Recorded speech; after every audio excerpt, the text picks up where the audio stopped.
place that I would like you to go right now is that I'd like you to type in www.amityville.ws.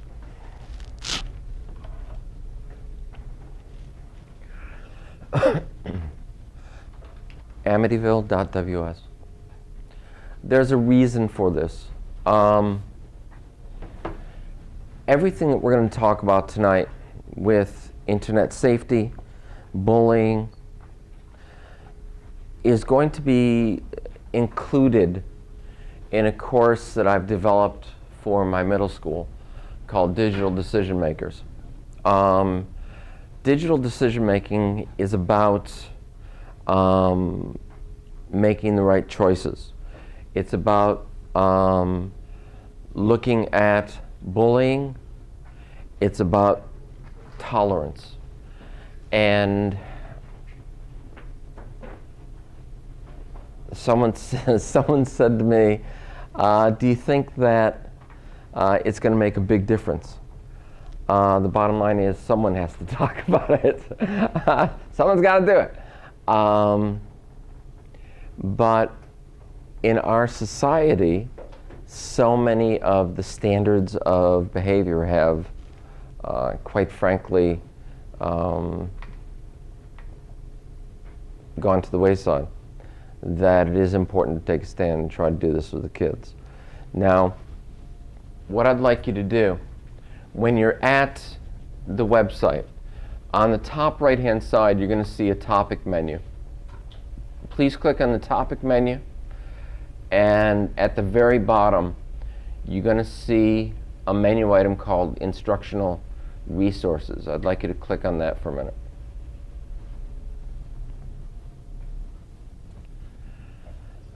The reason I'm having you click on that is this, is that there's a reason why we're doing this. More than, obviously the most important reason is for the kids. But the reality is also that we have specific requirements by the state of New York in respect to looking at issues of internet safety, as well as issues of bullying and really tolerance. And if you look at the menu there, last year New York State passed a regulation that school districts should in fact be offering courses in internet safety. One of the most enthusiastic laws that is coming down is the new law called Dignity for All Students. If you could please click on that link, it will take you to the New York State Ed page. Dignity for All Students has to do with you as a teacher and a school district being responsible to make sure that a student is learning in an environment that is without abuse or discrimination or bullying. And that law comes in effect July 1st of 2012, this coming July.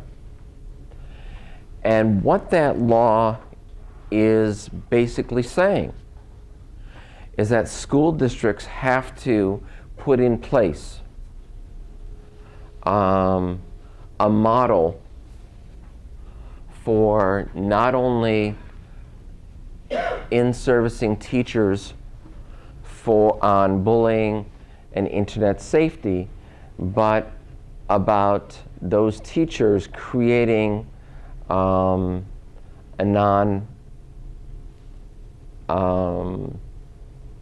non-bullying situation or a non-hostile situation depending on whatever the child's issues are. Obviously, we're doing, one of the issues in this class, in the special ed class, is in fact that 85% of students with special needs have been statistically proven to be bullied starting in their elementary career all through their high school years. And so one of the things that's near and dear to my heart is trying to talk about what types of bullying takes place and what can you do about it. And that's really what that whole activity was about in respect to developing an action plan to prevent bullying in your classroom. Okay? So there are legislative reasons why we need to, as educators, address this. That's the official level. You can close that window. On the unofficial level, you can simply understand that we need to put in place an understanding of how to deal with this type of harassment of students by other students. Okay? Now, at this point, I wanted to show you this area. There are, if you scroll down a little bit, you'll also see that there are support materials and websites that you're going to be able to use actually on your bullying action plan. Background information, background websites that can give you tips on how you can deal with the problem. Okay? Now, at this point, please, up on the header of that web page, there's a close button. Please click on the close button, and it should take you back to digital decision making. The reason that I take you to the Digital Decision Maker website is because many of the topics that we need to talk about are contained in the structure of this website. This website initially was developed using the structure of a program called Character Counts, where we talk about trustworthiness and respect and responsibility, fairness, caring, and citizenship. Those are what they call pillars of character, and we talk about what character is and what those attributes are. But within those different areas, there are very specific topics that address good decision making, bullying, and tolerance, which is really the main focus that I really want to go to. At this point, what I would like you to do is go up to the top where there's the top menu, click on it, and go down to the menu item called Making Good Decisions. Making Good Decisions. Now, when we talk about making good decisions, there's decision making in everyday situations. And what we try to do is talk about what steps should you make or take to make decisions wisely. I don't think middle school kids genetically are capable of making wise decisions, but that's what we try to do. But if you scroll down a little bit, we then talk about making good decisions on the internet. There is such a wide range of detrimental things that can happen to a child if in fact they do make bad decisions on the internet. And what I want to do is talk about some of those areas. And some of the things that you need to be aware of that are not only characteristic of middle school and high school kids, but you as special educators should be aware of in respect to other students possibly taking advantage of them and trying to get specific types of information. And what I'm saying to you is this.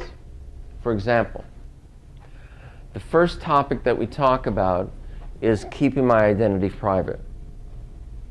You know the kids feel as though they're bulletproof.